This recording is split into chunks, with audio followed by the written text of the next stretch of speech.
You know, we look all over the world today and there's no shortage of evil. You turn on the television, we see it on the news, it's horrible. There's so many things going on today in the world. And so many people out there are searching for real hope. They're searching for that shiny city on the hill in the midst of all that darkness. The same darkness that we see every single day. And you know what? They don't know where to turn. And you know why?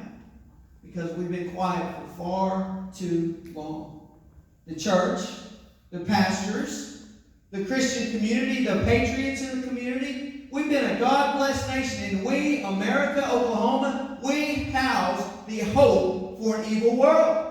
We do. A house that was built upon the hope that we have in Jesus Christ. So now, for each and every one of you, it's time to be the hands and feet of the hope that we have in Jesus Christ. And we need to stand and fight for righteousness and stand and fight for this republic. The time of being sheep is over. We've got to start being the sheepdogs. Or in your case, for you ladies, you need to start being the mama bears, and start being mama bears, and do whatever it takes to stand up and protect your children and your families and your communities from an overreaching federal government that's just creeping inside of our school systems and telling us that it's okay, telling our children it's okay to have a boyfriend if you're a boy. It's okay to have a girlfriend if you're a girl. It's okay that we destroy the foundation of the family. We know what's better for you. Don't listen to your parents. We need to wise up and wake up. Communism is seeping into our country, and it's destroying us as Americans. And you know, someone told me one time, they said, well, we need to wake up all the sheep, don't we? I said, no, we don't. What we need to do is start waking up all the lions. And all these lions, all of you all need to start roaring because you're not being heard. We need you, we need the church to wake up and start being what God ordained us to be all along. And some of you that might be sitting there right now can feel it in my spirit. Well, there's a separation of church and state. No, there's not. If you think there is, then I encourage you to get with Senator Don and let them explain the difference to you. We've got to stand and fight for righteousness. We've got to stand up and fight for this republic. This is who we are as Oklahomans and Americans. You know, Dr. Benjamin Franklin was walking out of Independence Hall in the late 1700s after the Constitutional Convention. He was walking outside and the lady runs, Dr. Franklin, what have you done for us?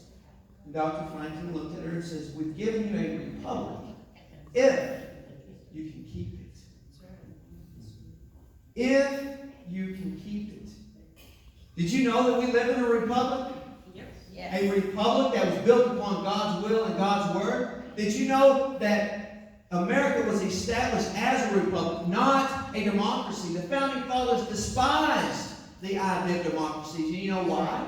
Because democracies were the equivalent of mob rule, and they always devolved into chaos with no regard for the rights nor the welfare of the minority. You see, a republic is ruled by a majority while respecting the rights of the minority. And listen to me when I say this. This is the linchpin.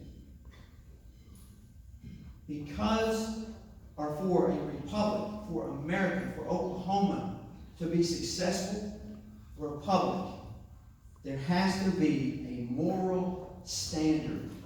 America has a moral standard which is the bedrock of our entire society. And that bedrock is the law of nature and nature's God. It is upon this bedrock that we, the people, consent to allow others to form a government and rule over us so long as they rule justly. Yeah.